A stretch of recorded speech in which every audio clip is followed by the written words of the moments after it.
नमस्कार छात्रों। Plastic welding machine द्वारा प्लास्टिक के टूटे हुए हिस्सों या पाइप की मरम्मत के विषय में आपका स्वागत है।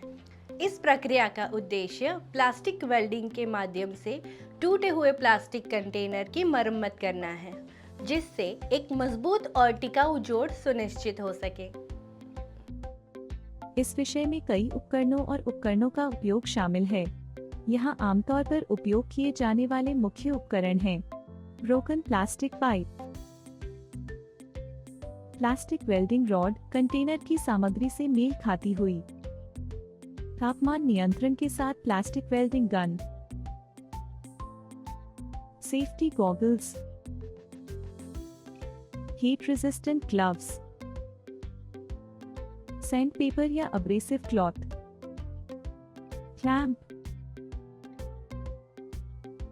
क्लीनिंग सोलवेंट उदाहरण के लिए एसीटोन, कागज के तौलिए या साफ कपड़ा, यूटिलिटी नाइफ या प्लास्टिक ट्रिमर।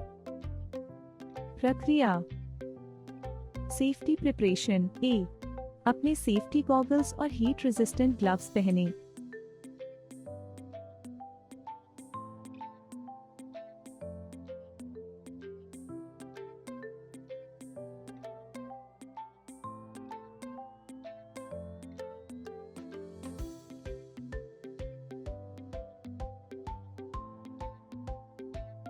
बी, सुनिश्चित करें कि एरिया अच्छी तरह वेंटिलेटेड है या यदि उपलब्ध हो तो फ्यूम एक्सट्रैक्शन सिस्टम स्थापित करें।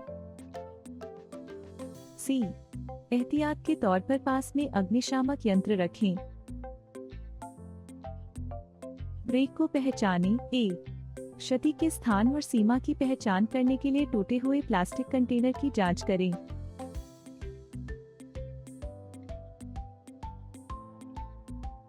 टूटे हुए एज तैयार करें।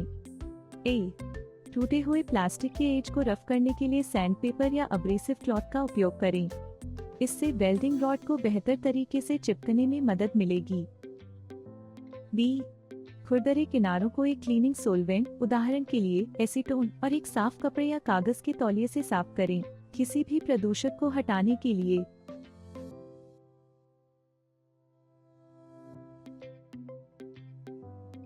वेल्डिंग रॉड का चयन करें। ए, एक प्लास्टिक वेल्डिंग रॉड चुनें जो कंटेनर की सामग्री से मेल खाती हो।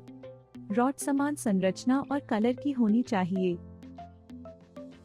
वेल्डिंग गन को पहले से गर्म कर लें। अब प्लास्टिक वेल्डिंग गन चालू करें और इसे चयनित के लिए उचित तापमान पर सेट करें। वेल्डिंग रॉड और प्लास्टिक सामग्री।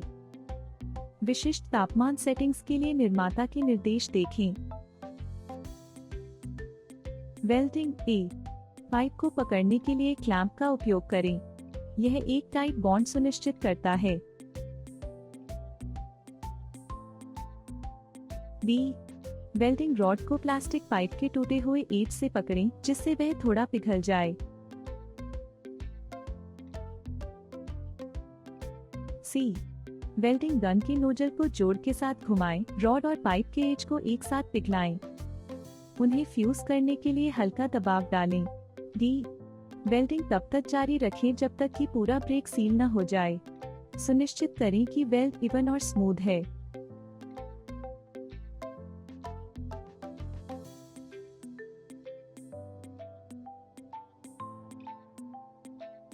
कूलिंग। ए, वेल्डिंग एरिया को प्राकृतिक रूप से ठंडा होने दें। पानी जैसी जबरदस्ती शीतलन विधियों का उपयोग न करें क्योंकि यह बॉन्ड को कमजोर कर सकता है। निरीक्षण। ए, एक बार जब प्लास्टिक पूरी तरह से ठंडा हो जाए तो किसी भी खामियों या कमजोर स्थानों के लिए मरम्मत का निरीक्षण करें। फिनिशिंग। ए, उपयोगिता चाकू या प्लास्टिक ट्रिमर का उपयोग करके किसी भी अतिरिक्त वेल्डिंग रॉड को ट्रिम करें।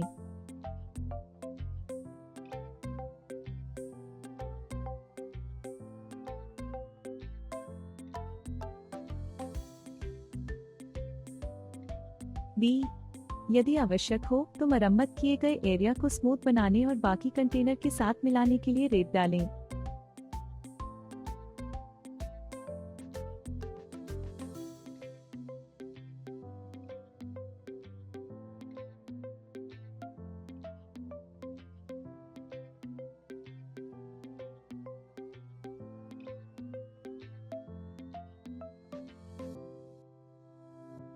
Final inspection. ए, मजबूती और इंटेग्रिटी के लिए मरम्मत किए गए प्लास्टिक कंटेनर की सावधानीपूर्वक जांच करें। बी, सुनिश्चित करें कि कोई विजिबल डिफेक्ट्स या एरिया नहीं है जिसके लिए अतिरिक्त वेल्डिंग की आवश्यकता हो।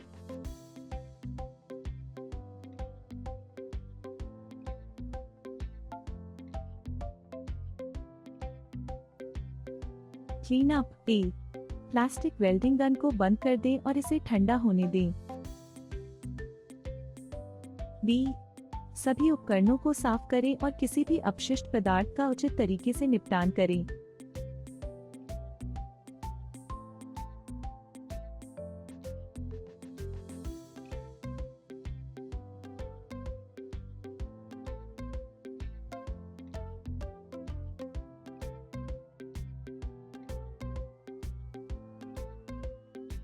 परीक्षण। ए, यदि मरम्मत किया गया कंटेनर तरल पदार्थ या अन्य सामग्री रखने के लिए है, यह सुनिश्चित करने के लिए लीक टेस्ट करें कि सील में कोई दरार तो नहीं है।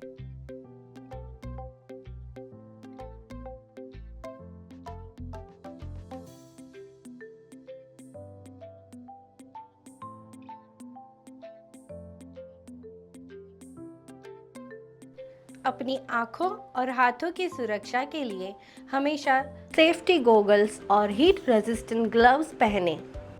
धुएं को अंदर जाने से रोकने के लिए अच्छी वेंटिलेटेड एरिया में काम करें या फ्यूम एक्सट्रैक्शन सिस्टम का उपयोग करें।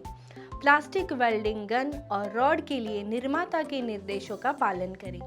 वेल्डिंग प्रक्रिया के दौरान गर्म सतहों और सामग्रियों से सावधान रहें। कार्य क्षेत्र को साफ और किसी भी ज्वलनशील पदार्थ से मुक्त रखें। इस वीडियो में हमने सुरक्षा की तैयारियां, टूटे हुए हिस्से की पहचान करना, टूटे हुए किनारों को तैयार करना, वेल्डिंग रॉड का चयन करना, वेल्डिंग, कूलिंग, इंस्पेक्शन और अंत में सफाई के बारे में सीखा। मुझे आशा है कि आप सभी अवधारणाओं और अभ्यासों को समझ गए होंगे। अपने अगले वीडियो में हम आपके लिए एक और अद्भुत कॉन्सेप्ट लेकर आएंगे। तब तक अपना ख्याल रखें।